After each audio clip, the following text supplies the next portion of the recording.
Have you ever wondered what it feels like to have a billionaire father? Trust me, it's not the fairy tale you're imagining. My dad is one of the most powerful real estate moguls in New York City. He owns half of Manhattan. He dines with senators. And he believes, truly believes, that money makes him God. He planned my entire life before I could even walk. Which schools, which friends, which career, which husband. When I was 16, he told me, "Love is a luxury for poor people. You're an Ashford. You marry for strategy." 6 months ago, I broke his rules. I fell in love with a man he called Trash from Queens, a mechanic with grease under his fingernails. And at my own wedding, in front of 300 guests, my father stood up and disowned me. What he didn't know? That Trash was about to become his biggest regret. Hey everyone! I'm Fiona, 28 years old. If you're watching, hit subscribe and tell me where you're tuning in from. Drop your location and local time in the comments. I read every single one. Now let me take you back 8 months ago, to the night I told my father I was marrying a man he'd never met. The Ashford penthouse on the Upper East Side had floor-to-ceiling windows that looked down on Central Park like it owned it, which, in a way, my father believed he did. That Thursday evening, we sat around the 12-seat walnut dining table, imported from Italy, my mother reminded guests at every dinner party. The Hermes Place settings gleamed under the chandelier. A bottle of 2010 Chateau Margaux breathed on the sideboard, probably worth more than most people's monthly rent. My father, Richard Ashford, sat at the head of the table, his Patek Philippe catching the light every time he raised his wine glass. At 58, he commanded every room he entered. Real estate empire, political connections, a name that opened doors across Manhattan.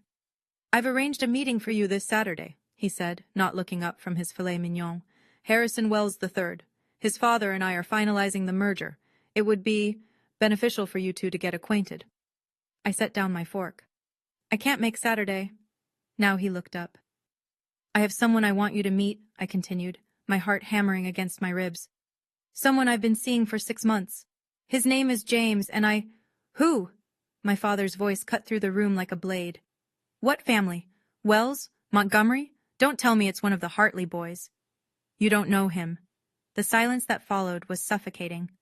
"You've been seeing someone for 6 months," he said slowly. "That I haven't vetted? That I haven't approved?" "I don't need your approval to date someone, Dad." He leaned back, his jaw tight.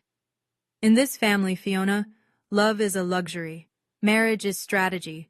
Who is this person who dared approach my daughter without going through me first?" I met James 6 months earlier, on a Tuesday afternoon I was never supposed to have free. I'd escaped a particularly brutal board meeting where my father had criticized my marketing proposal in front of the entire executive team. Adequate, he'd called it. Acceptable for someone still learning. I was 27 with an MBA from Columbia, but in his eyes I was perpetually a child playing dress-up. I found a coffee shop in Brooklyn, the kind with mismatched wooden chairs, a menu written in chalk, and not a single person who recognized the Ashford name. I ordered a black coffee and sat in the corner, trying to remember how to breathe. "Rough day?" I looked up. He was tall, maybe 6'2", with kind brown eyes and calloused hands. He wore a faded flannel shirt with oil stains on the sleeves. His smile was warm, unpolished, real. "That obvious?" I asked. "You've been stirring that coffee for 10 minutes without drinking it." He sat across from me uninvited, and somehow I didn't mind. We talked for 3 hours. He told me he was a mechanic, owned a small auto repair shop in Queens. He asked about my day, my interests, my dreams. Not once did he ask about my family or what my father did. "I don't care what your last name is," he said later, walking me to the subway. "I just want to know what makes you laugh." No one had ever said that to me before. He always paid in cash, thick folds of bills he pulled from a worn leather wallet.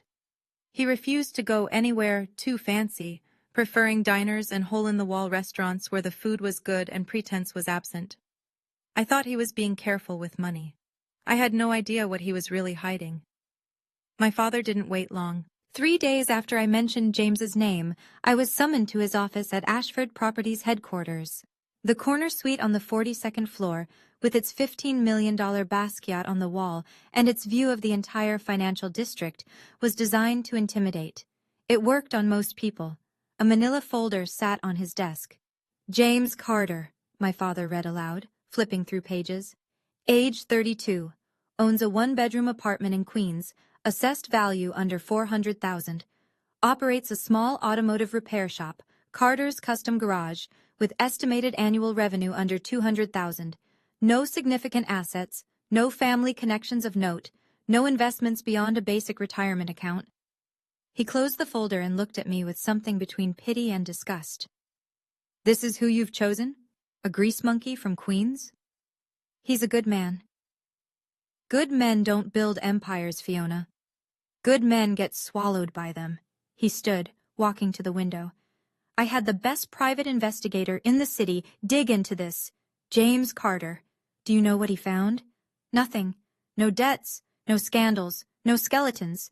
Just nothing. A completely unremarkable man. Maybe that's exactly what I want. He turned, his eyes cold. You're in Ashford. You don't get to be unremarkable. He doesn't want anything from me, Dad. He doesn't care about the money or the name or any of it. That's what you can't understand. My father laughed, a sharp, bitter sound. Everyone wants something. The only question is when they reveal it. He slid the folder across the desk. End this, now, before you embarrass this family further. I left the folder on his desk and walked out without another word. His investigator found nothing suspicious because James had been careful, very, very careful. James proposed on a Sunday morning. We were in his Queens apartment, small but spotless, filled with morning light streaming through windows he'd cleaned himself. He made me pancakes, burned slightly at the edges, and handed me a velvet box across the kitchen counter. Inside was a ring. Simple, elegant, a diamond on a gold band that caught the light like a tiny star. I know I'm not what your family expected, he said quietly. I know I can't give you penthouses or private jets, but I can give you this. I will never try to control you. I will never make you feel small, and I will spend every day trying to make you happy. I said yes before he finished speaking. That night, I called my mother. 2 months, I told her. We're getting married in 2 months. I wanted you to hear it from me first. The silence stretched so long I thought she'd hung up. You're killing me, Fiona. Her voice cracked with practiced pain. You're absolutely killing me. Do you know what this will do to your father, to our reputation? I'm getting married, Mom, to someone I love. Love? She spat the word like poison. You think love pays for your lifestyle? Love maintains your social standing? My brother Derek texted me an hour later. Heard you're marrying some broke mechanic. Bold move, sis. Can't wait to see you slumming it in Queens. I didn't respond. My father's call came last. His voice was ice. You want a wedding? Fine. I'll give you a wedding. A pause. One you'll remember for the rest of your life. I should have heard the threat in his words, but I was too happy to notice the knife being sharpened behind them. The first strike came at Kleinfeld Bridal. I'd scheduled an appointment to try on wedding dresses, nothing extravagant by Ashford standards, just a classic Vera Wang I'd had my eye on. The consultant, a woman who'd served my mother for years, greeted me with a tight smile. I'm so sorry, Miss Ashford, but there seems to be an issue with your account. My credit card declined, then the backup, then the emergency card my mother had given me for special occasions. I called the bank from the fitting room floor, surrounded by tulle and silk I suddenly couldn't afford. I apologize, Miss Ashford, but your accounts have been deactivated. The primary account holder removed your authorized user status yesterday. The primary account holder, my father. I sat there in my slip, staring at my phone, as the reality settled over me like a shroud. He hadn't just threatened. He'd started a financial siege. James found me an hour later, still sitting in the fitting room. I'd texted him through tears I refused to let fall in public. Let me help, he said, reaching for his wallet. No. Pride made the word sharper than I intended. I can't. I need to figure this out myself. But he pulled out a stack of cash anyway. $100 bills, at least $2,000, held together with a simple rubber band. More money than any mechanic should casually carry. I want to, he said simply. Let me. I looked at that stack of bills. Too thick, too casual. And something flickered in the back of my mind. But I was too overwhelmed to examine it closely. For the first time in 28 years, I stood in a store I couldn't afford, and I realized something terrifying. Without my father's money, I didn't know who I was. But I was about to find out. The social fallout was swift and surgical. Within a week, my phone went quiet. Friends I'd known since prep school suddenly had scheduling conflicts. Lunch dates were canceled. Group chats went silent. Then came the texts, always apologetic, always cowardly. So sorry, babe, but Mom says we shouldn't be seen together right now. You know how business works. XO. Hey Fee, this is awkward, but my dad does a lot of deals with Ashford Properties and you understand, right? Nothing personal, but I can't risk my family's relationship with yours. Good luck, though. 28 years of friendships, and every single one of them came with a price tag I was no longer worth. At Ashford Properties, where I'd worked in marketing for 3 years, colleagues avoided eye contact. The whispers followed me through every hallway. The corner office I'd earned was suddenly needed for restructuring. HR's email arrived on a Friday afternoon. Your position is being evaluated. Please refrain from client-facing activities until further notice. They didn't fire me. They just made sure I knew I was worthless. Through all of it, one person kept reaching out. A lawyer named Margaret Chen. No, wait, Margaret Smith. She'd been my grandmother's attorney before Grandma passed 2 years ago. Miss Ashford, her voicemail said, there's a matter regarding your grandmother's estate that requires your attention. Please call at your earliest convenience. I saved the message, but didn't return the call. I was too busy drowning to notice the life raft being thrown my way. That night, I scrolled through Instagram and saw Derek at a rooftop party with all my former friends. My mother had commented, "So proud of my son. Family is everything." The message was clear. I was no longer family. James found us an apartment in Brooklyn. It was nothing like the penthouse I'd grown up in. No doorman, no marble floors, no view of Central Park. Just a bright 2-bedroom in a brownstone, with creaky hardwood floors and a tiny balcony that overlooked a community garden. It's not much, he said, watching my face as I walked through the empty rooms, but it's ours, no one else's. I started to cry. Not from disappointment, from relief. Here, my father's shadow couldn't reach. Here, I could breathe. James held me while I sobbed out years of pressure I hadn't known I was carrying. He didn't promise to fix everything or rescue me from my problems. He just stayed. I spent the next weeks sending out resumes to every marketing firm in the city. The rejections came fast, too fast. Somehow, everywhere I applied already knew about the Ashford situation. Doors slammed shut before I could even knock. I'll figure something out, I told James over dinner. Takeout containers spread across our second-hand kitchen table. I have to do this myself, he nodded. I know, but I'm here if you need me.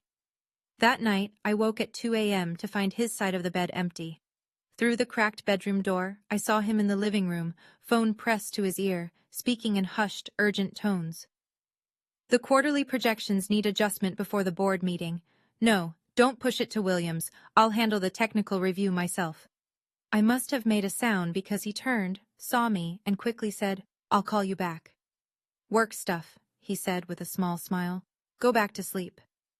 I nodded and returned to bed, but I lay awake for hours, wondering when mechanics started having board meetings. 1 week before the wedding, my father appeared at our apartment. I hadn't seen him since I'd walked out of his office. Now he stood in our Brooklyn doorway, his Tom Ford suit as out of place as a diamond in a sandbox, looking at our modest living room like it might be contagious. I'm here to make you an offer, he said, not bothering with greetings. James stood beside me, silent and watchful. My father pulled out a checkbook. $5 million. Cancel the wedding. Come home. We'll pretend this little rebellion never happened. I stared at the blank check in his hand. $5 million. More money than I could earn in a lifetime on my own. Enough to start fresh anywhere in the world. No. 10 million. His pen hovered. Final offer. I'm not for sale, Dad. His face twisted into something ugly. Then you're a fool. And when this marriage fails, because it will, don't come crawling back. You'll have nothing, no inheritance, no trust fund, no shares in the company, no Ashford name to protect you. He stepped closer, his voice dropping to a hiss. You'll be nobody, just like him. He gestured at James with contempt, James who hadn't said a word, who stood with his hands loose at his sides and a strange, cold calm in his eyes. Mr. Ashford, James said quietly, I think you should leave. Oh, the mechanic speaks, my father laughed. Enjoy her while you can, son. When the shine wears off and she realizes what she's given up, she'll resent you for it. I don't think she will. Something passed between them, a look I couldn't quite read. My father's smirk faltered for just a moment. Then he turned and walked out without another word. He'll make the wedding hell, I whispered. James took my hand. Let him try. Our wedding was supposed to be small. James and I had planned an intimate ceremony at a restaurant in Brooklyn. 50 guests, mostly colleagues from my marketing days who'd stayed loyal, and a few of James's friends from the garage. Simple. Meaningful. Ours. We arrived to find 250 extra guests already seated. They filled every corner of the restaurant, spilling out onto the patio, women in Chanel and Oscar de la Renta, men in bespoke suits worth more than our rent. My father's world, uninvited and unapologetic. My mother sat in the front row, dabbing her eyes with a handkerchief. Derek scrolled through his phone, looking bored. And there, at the center of it all, stood my father in a three-piece Brioni suit, a glass of champagne in hand, smiling like he owned the place. Because in every way that mattered to him, he did. Surprise, sweetheart. He kissed my cheek before I could pull away. You didn't think I'd miss my only daughter's wedding, did you? What is this? I demanded. What did you do? I promised you a wedding you'd remember. His smile didn't reach his eyes. Consider this my gift. I looked around at the sea of faces, Manhattan's elite, my father's business partners, society columnists with their phones ready, and realized what he'd done. He'd turned our intimate celebration into a spectacle, a stage, and he was about to be the star. James squeezed my hand. We can leave right now. Say the word.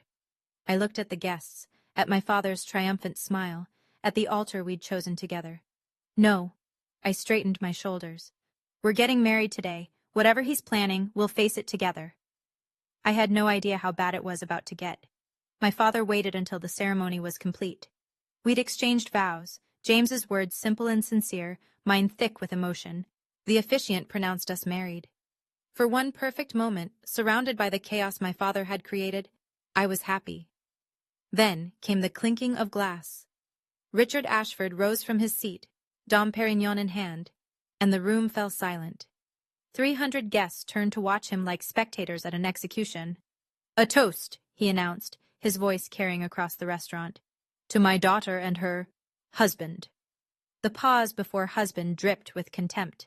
I built everything I have from nothing, he continued, pacing slowly toward the center of the room. Every dollar, every deal, every opportunity, earned through blood and sacrifice, and I dreamed that one day my daughter would marry someone worthy of that legacy. He stopped in front of our table, looking down at James like he was examining something unpleasant on his shoe. Instead, she chose this, a grease monkey from Queens, a parasite with nothing to offer but calloused hands and empty pockets. Gasps rippled through the crowd. Someone laughed nervously. I saw phones rising, recording. So I'm here to make an announcement. My father's voice hardened into steel. From this moment forward, Fiona Ashford is no longer my daughter. She is hereby removed from my will, cut off from her trust fund, and stripped of any claim to Ashford properties. He turned to face the crowd, arms spread wide. Let this be a lesson. When you choose poverty over family, you get exactly what you deserve. He drained his champagne, set the glass on our table, and smiled. Congratulations, sweetheart. You're finally getting everything you asked for. The silence that followed was deafening. James didn't flinch. He rose slowly from his chair, straightening his tie, a simple navy blue, nothing designer, and faced my father with an expression I'd never seen before, calm, controlled, almost amused. "Thank you for coming, Mr. Ashford," he said, his voice steady and clear. "And thank you for your blessing." My father snorted. "Blessing? I just told you you're getting nothing." "I heard you." James stepped forward until they were face to face. "And I want you to know, we don't need it." "You don't need it," Richard laughed, harsh and mocking. "You own a garage worth less than my watch. You live in a shoebox apartment. What exactly do you have to offer my daughter?" James smiled, a small, private smile that sent a chill down my spine and my father's. "Something more important than money, Mr. Ashford. I have her." Somewhere in the crowd an older man stood up, silver-haired, distinguished, wearing a suit that even I could tell was quietly expensive. He watched the exchange with sharp eyes and the hint of a smile. I'd seen him earlier among James's guests, but hadn't thought to ask who he was. My father glanced at the man, then back at James, and for just a moment, something flickered across his face. Uncertainty, maybe. The sense that he was missing something. "Enjoy your poverty," my father spat. "When she's tired of struggling, when she realizes what she's thrown away, and she will, don't say I didn't warn you." "Real wealth isn't measured in bank accounts, Mr. Ashford." James's voice dropped. "Meant only for us. But you'll understand that soon enough." My father laughed again, but it sounded hollow. He had no idea how prophetic those words would prove to be. My father had just finished his performance. Now it was my turn. I took James's hand and turned to face 300 people who expected me to crumble. The socialites in their designer gowns, the businessmen calculating my fall, the society reporters already crafting their headlines. They were all waiting for tears, for begging, for surrender. They didn't know me at all. "My father believes money is everything," I said, my voice carrying across the sudden silence.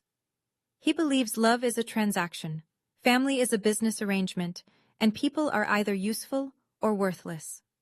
I looked at my mother, who couldn't meet my eyes, at Derek still scrolling his phone, at the crowd of strangers who'd come to watch my humiliation like it was entertainment. I used to believe it too. I spent 28 years trying to be valuable in his eyes, the right school, the right degree, the right clothes, the right smile. And you know what I got? Adequate. Acceptable. Never good enough. My father's jaw tightened, but he said nothing. Today, I chose something different. I chose to be loved for who I am, not what I'm worth. I squeezed James's hand. And if that cost me everything I was supposed to inherit, then it wasn't mine to begin with. I turned to the remaining guests, some looking uncomfortable, others moved. "If anyone here came to watch a tragedy, I'm sorry to disappoint you. This is a celebration. If you want to leave, the door is right there. But if you want to stay and actually celebrate with us..." I smiled. "Welcome to our wedding." About 30 people gathered their things and left, but nearly 270 stayed, including some of my father's own guests. He hadn't expected that. My father stormed out with my mother and Derek trailing behind. The door hadn't even closed before the atmosphere shifted. Like a storm passing, the air in the room suddenly felt lighter. Someone started clapping, a genuine, warm applause that spread through the crowd. The DJ, who'd been frozen in shock, finally started the music. And just like that, our wedding became ours again. The cake came from a local bakery in Brooklyn, 3 tiers of vanilla buttercream that tasted better than any $5,000 designer creation I'd had at society weddings. James and I cut it together, laughing when the frosting smeared his nose. "Any regrets?" he asked as we swayed together on the dance floor, my head resting on his chest. "Not a single one." "Even after all that?"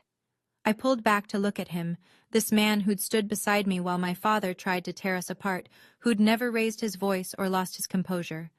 "Especially after all that." I touched his face. "You didn't even flinch." Something passed behind his eyes.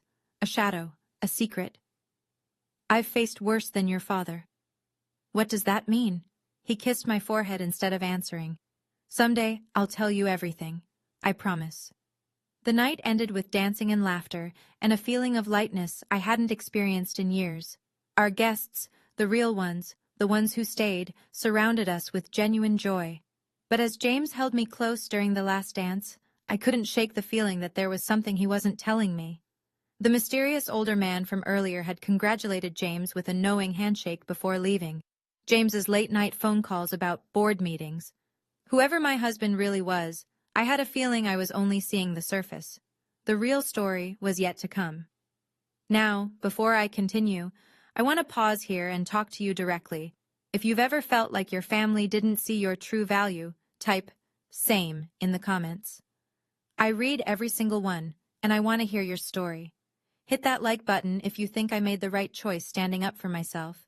And if you haven't subscribed yet, trust me, you're going to want to hear what happens next. Because the twist, you won't see it coming. Let me continue. The honeymoon period lasted about 6 weeks. Not the romance. James and I were happier than ever, learning how to build a life together in our Brooklyn apartment. No, what ended was my hope of finding work. I'd applied to 43 marketing positions across the city, entry-level, mid-level, anything that would use my MBA and 3 years of experience. Every single application came back rejected, most without even an interview. Word traveled fast in Manhattan. The Ashford name, which once opened doors, now slammed them shut. Nobody wanted to risk offending Richard Ashford by hiring his disowned daughter. Maybe I should look outside the city, I said one night, staring at my laptop screen. Another rejection email. Another door closed. James was quiet, standing by the window. Or maybe you shouldn't work for anyone else. I can't exactly start my own company right now. I have maybe $3,000 to my name. Sometimes that's enough. I laughed bitterly. In what world? He didn't answer, just watched me with those calm brown eyes that I was beginning to realize hid more than he showed. Our savings dwindled. I insisted on paying half the bills. Some stubborn part of me needed to prove I wasn't just a kept woman. James never complained, never pushed, never offered to simply take care of everything. He respected my pride even when it made things harder. But at 3 a.m., when I couldn't sleep, the doubt crept in. What if my father was right? What if I couldn't survive without the Ashford name? What if I'd given up everything for a man I was only beginning to know? James found me on the balcony one night, wrapped in a blanket, crying silently at the city lights. "Tell me what you need," he whispered. "I don't know anymore." 3 months after the wedding, my phone lit up with my mother's name.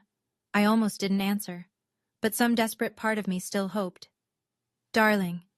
Her voice was honey smooth, the way it got when she wanted something. "How are you? We've been so worried." "Have you?" "Of course. You're still my daughter, no matter what your father says." A strategic pause. "You know, he hasn't formally changed the will yet. There's still time if you wanted to. Reconsider." "Reconsider my marriage." "Reconsider your choices. You've made your point, Fiona. We all understand you wanted independence, but surely by now you've realized that man can't give you the life you deserve." I thought about James making me coffee every morning, remembering exactly how I liked it. About the way he held me when the rejection emails piled up. About his steady faith in me when I had none in myself. "I think he already has," she sighed. "You're killing me, Fiona. Every day you stay with him is another day you're throwing away your future." The next attack came from Derek's Instagram, a photo from some rooftop party, my former friends, champagne, the Manhattan skyline. Caption: "Some people choose love over luxury. Hope they're enjoying their freedom. #poverty is romantic." The comments were brutal, laughing emojis. Inside jokes I used to be part of. My mother had liked the post. James came home that evening to find me staring at the screen, tears tracking down my cheeks. He took the phone gently from my hands and looked at the post. For a moment, his jaw tightened, the first real anger I'd seen from him. "They'll rewrite this story soon," he said quietly. "I promise you." "How can you be so sure?" He kissed my forehead instead of answering. 4 months after my wedding, the letter arrived. Heavy cream paper, Ashford Properties letterhead, the law firm's seal embossed in gold.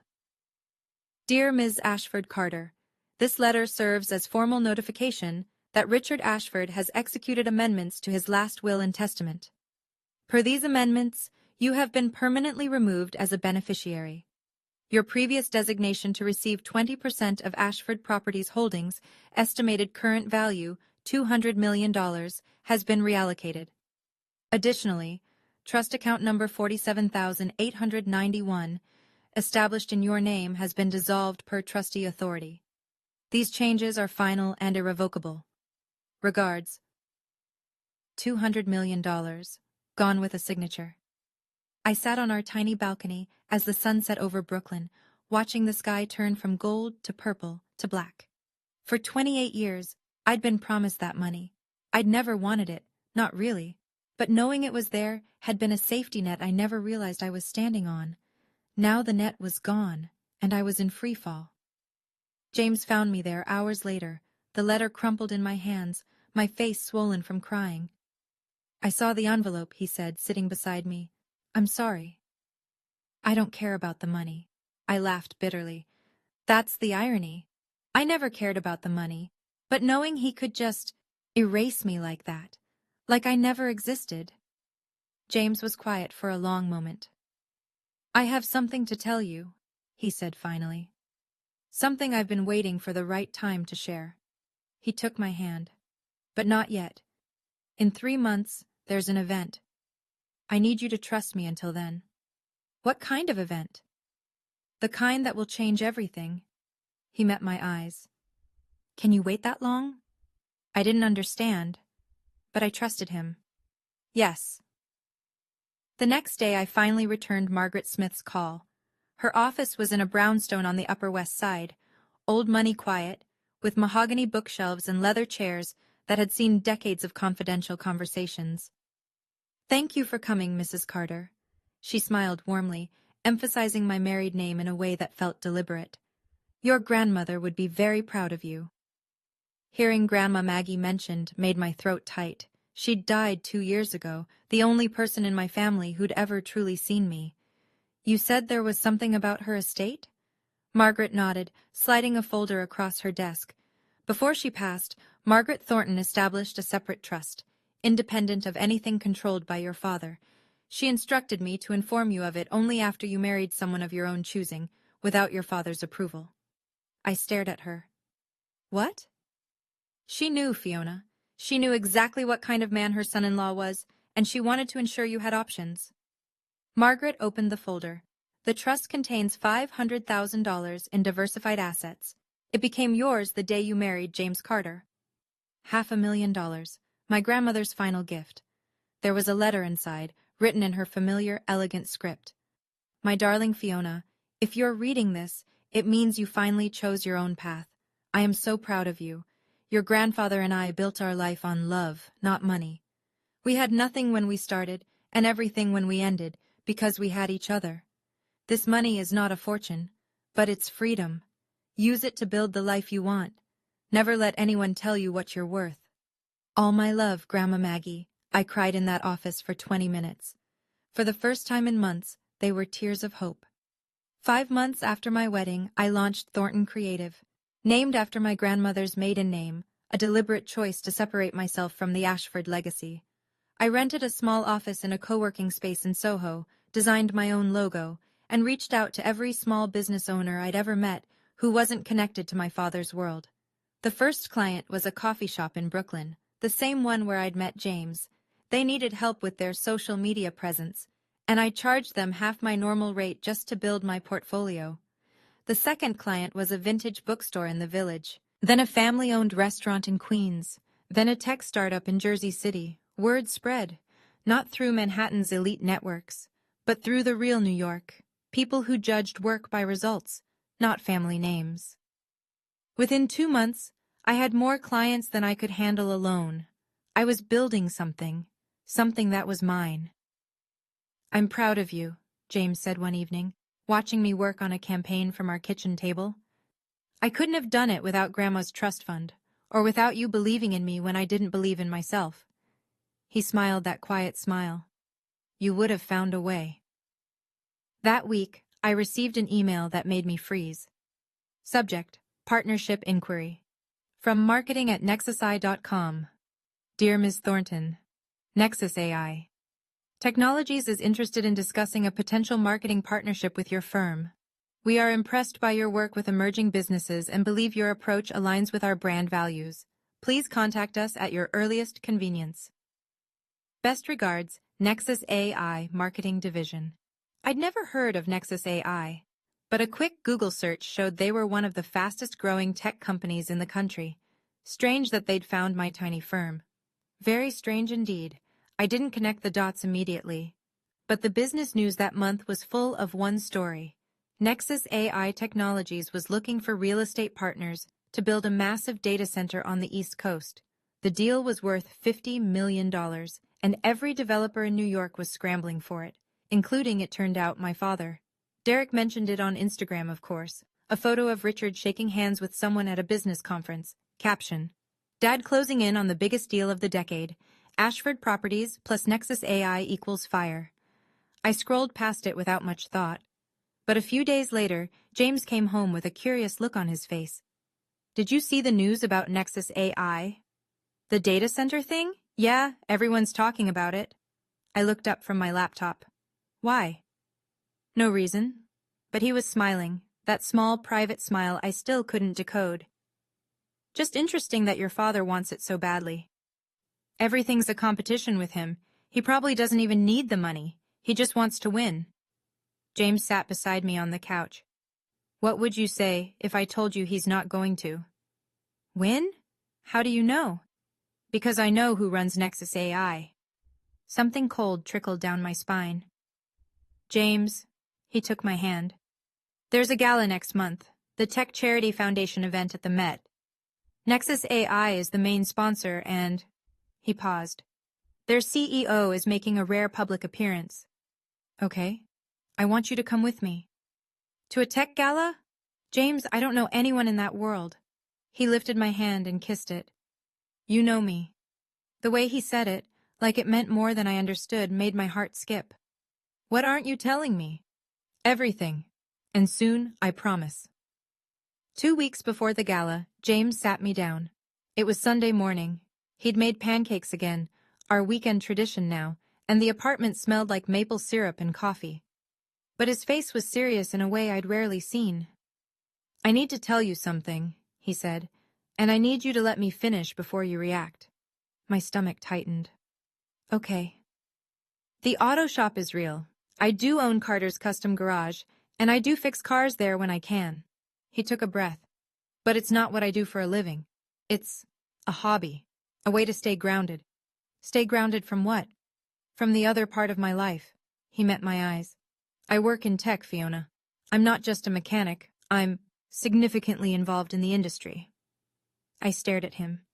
What does significantly involved mean?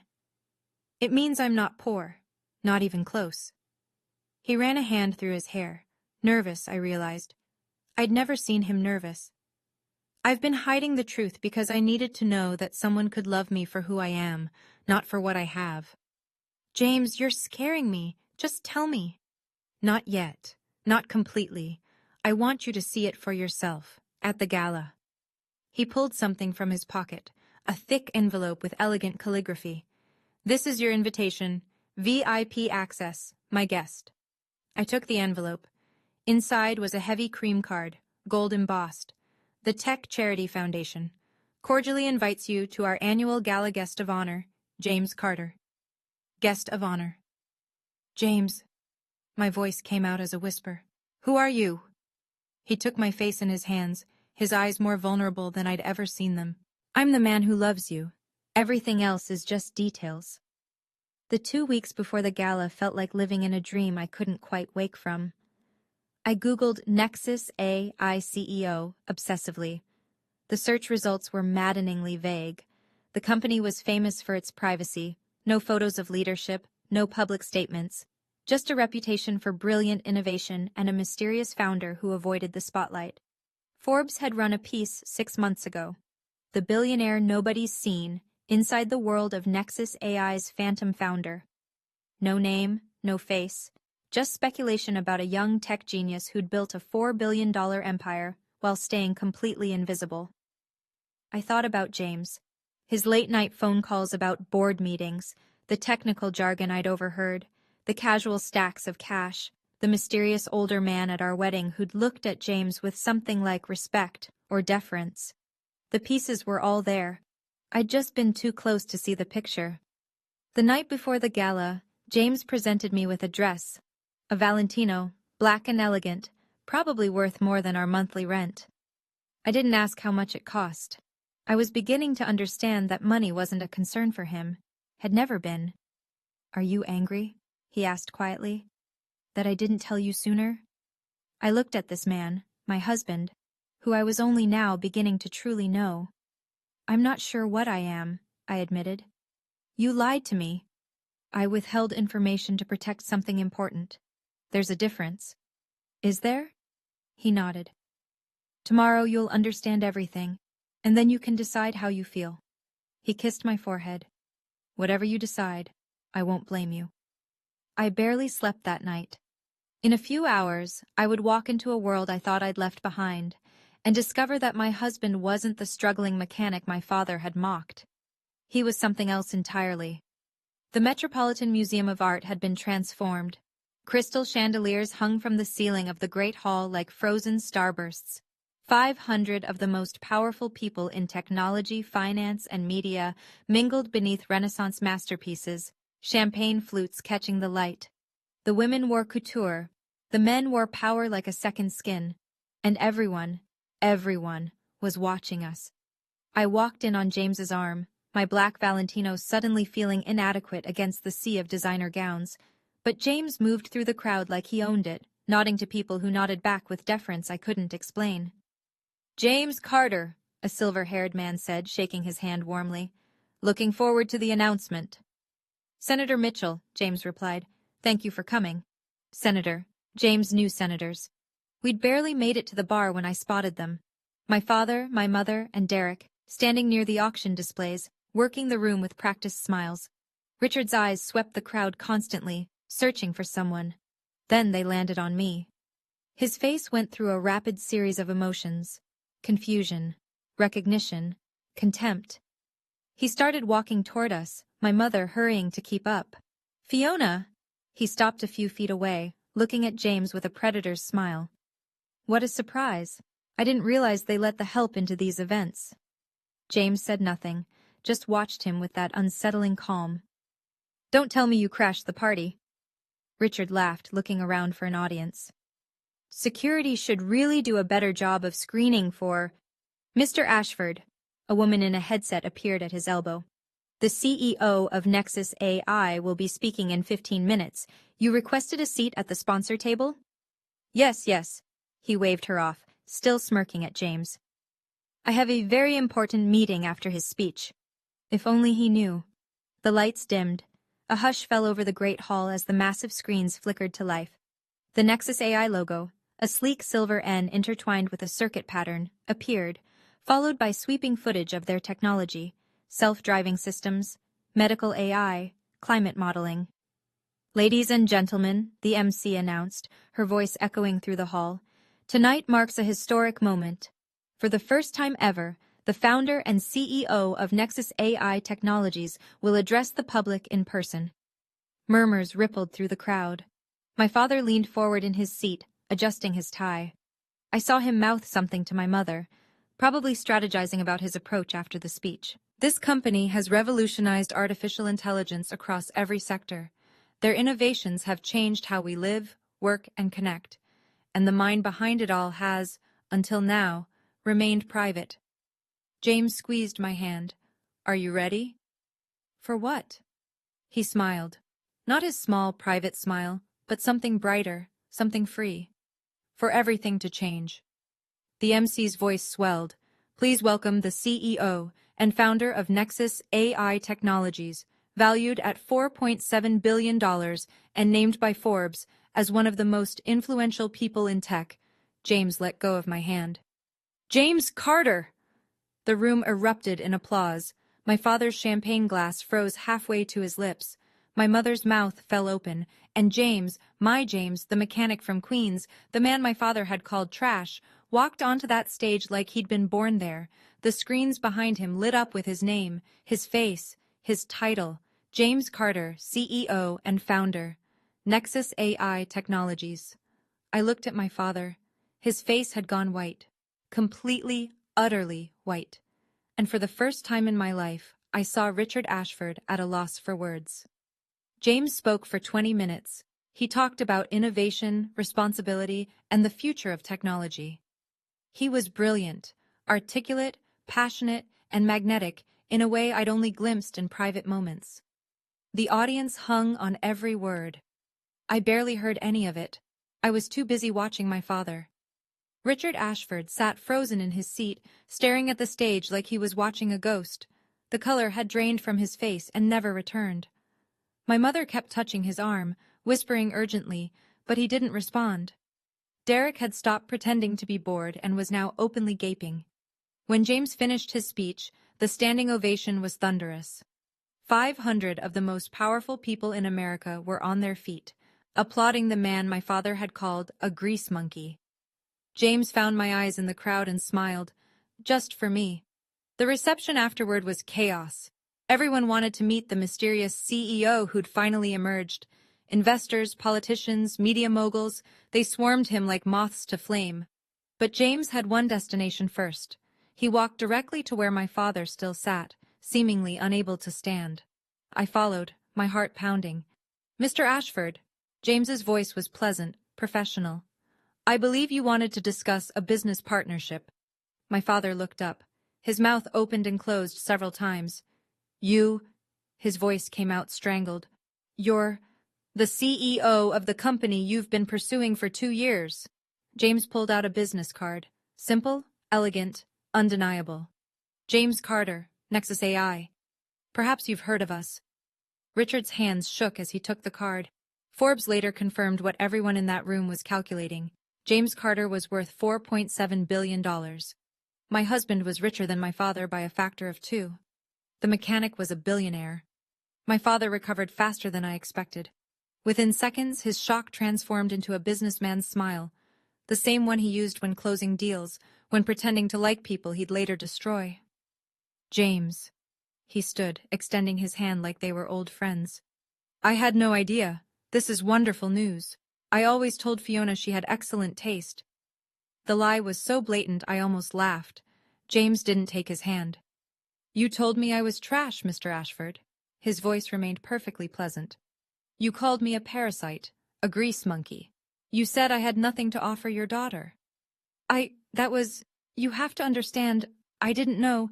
Whether I fixed cars or ran companies, I was the same person. The only thing that's changed is your perception of my value." James finally took the extended hand, but not to shake it. He pressed his own business card into my father's palm. "Which says more about you than it does about me." Around us, people were watching, listening, recording on their phones. My father's smile strained. "Let's discuss this privately. The data center deal. I'm sure we can come to an arrangement that benefits everyone. I've already made my decision about that." James's voice carried just enough to be heard by the nearby crowd. "Nexus A, I will not be partnering with Ashford Properties." "What? Why?" "Because I don't do business with people who treat their families like assets to be traded." James stepped back, sliding his arm around my waist. "Your daughter chose love over money. You punished her for it. I don't reward that kind of behavior." The whispers spread like wildfire. By morning, this story would be on every business page in America. Richard Ashford had just lost the biggest deal of his career to his own son-in-law. Okay, I need to stop here for a second. Did any of you see that coming? Be honest. Type shocked if you didn't, or called it if you did. I want to know. And if you've ever had someone underestimate you based on appearances, you're not alone. That's the lesson, isn't it? Never judge a book by its cover. Subscribe if you haven't already, and turn on notifications. Because what happened next? That's where it gets really good. Back to the story. The fallout was immediate and merciless. By midnight, the video from our wedding, my father's entire toast calling James trash, was everywhere. Someone had finally posted it, and now it had context. The man Richard Ashford had publicly humiliated was worth $4.7 billion. The headlines wrote themselves. Real estate tycoon mocks son-in-law at wedding. Turns out he's a tech billionaire. Ashford Properties, CEO, learns expensive lesson about judging books by covers. The $50 million mistake. How one father's pride cost his company everything. Within a week, 2 of my father's other business partners announced they were reviewing their arrangements. One major investor pulled out of a development project, citing concerns about judgment and leadership. The social media comments were brutal. Every business forum, every society blog, every corner of the internet was laughing at Richard Ashford. But the sweetest twist came from Derek. My brother, my Instagram-mocking, champagne-toasting brother, showed up at our apartment 3 days after the gala. He actually rang the doorbell like a civilized person. "James!" He shifted uncomfortably in our living room. "Look, I wanted to apologize for the things I said, the Instagram posts. It was immature, and You wanted to apologize," James said calmly, "or you wanted access." Derek's face reddened. "Come on, man. We're family now. Think about the partnerships we could create. Ashford Properties and Nexus AI, working together. The same Ashford Properties that disowned my wife?" James stood. "The same family that cut her off and mocked her for marrying me?" He opened our front door. "You made your choice 6 months ago, Derek. We're not family. We're just people who share a relative." The door closed. Derek left. Some people only apologize when they want something. James understood that better than anyone. My mother called 3 times before I answered. "Fiona, darling." Her voice was thick with tears. Real or manufactured, I couldn't tell anymore. "You have to understand, I always supported you. I wanted to speak up at the wedding, but your father, you know how he is." "You didn't say a word, Mom." "I was afraid. You know what he's like when he's angry. I had to protect myself." "You had to protect yourself." I let the words hang. "What about protecting me?" Silence. "I have something," I said quietly. "Something Grandma's lawyer gave me. A letter that was supposed to stay sealed." I heard her sharp intake of breath. "Grandma's lawyer found an email in the estate files, Mom, an email you sent to Dad 2 days before my wedding." I pulled up the screenshot on my phone, the one Margaret Smith had reluctantly shared when I asked about family communications around that time. "You wrote, 'Richard is right. She needs to learn. Let her struggle for a few months without money. She'll come crawling back and marry Harrison like she should have.'" The silence stretched so long I thought she'd hung up. "That was taken out of context." "Was it?" My voice was steady now. "You didn't defend me, Mom. You helped plan my punishment. You stood there while Dad humiliated me, and you were part of it the whole time. Fiona, I'm not angry." And I realized, saying it, that it was true. "I'm just done. If you want to be part of my life, really part of it, you'll have to earn it. Through actions, not words." "What does that mean?" "It means I'll call you when I'm ready. Please don't call me again until then." I hung up before she could respond. Some boundaries need to be built with silence. My father came alone. No driver, no entourage, no Tom Ford armor. Just a tired man in wrinkled clothes, standing in our Brooklyn doorway with something I'd never seen before on his face: humility. "May I come in?" I stepped aside. James stood by the window, watching but not interfering. My father looked around our modest apartment. The second-hand furniture, the small kitchen, the photos from our wedding on the wall. And for once, he didn't seem to be calculating its value. "I've lost 3 partnerships this week," he said quietly. "The data center deal is dead. The board is discussing whether to remove me as CEO of my own company." He laughed bitterly. "Turns out public humiliation has consequences." "I'm sorry about your business problems." "No, you're not. And you shouldn't be." He finally met my eyes. "I was wrong, Fiona. About James. About you. About what matters." I'd waited my whole life to hear those words. Now that they came, I felt tired. "I don't need your apology, Dad." "Then what do you need?" I thought about it. Really thought about it. "I need you to understand that I'm happy. Not because my husband turned out to be rich. I was happy before I knew. I'm happy because I'm respected, supported, loved for who I am." I stepped closer. "Can you understand that?" Something shifted in his face. Maybe not full understanding. Maybe that was too much to ask. But something. "I'm trying." "Then try harder." I put my hand on his arm.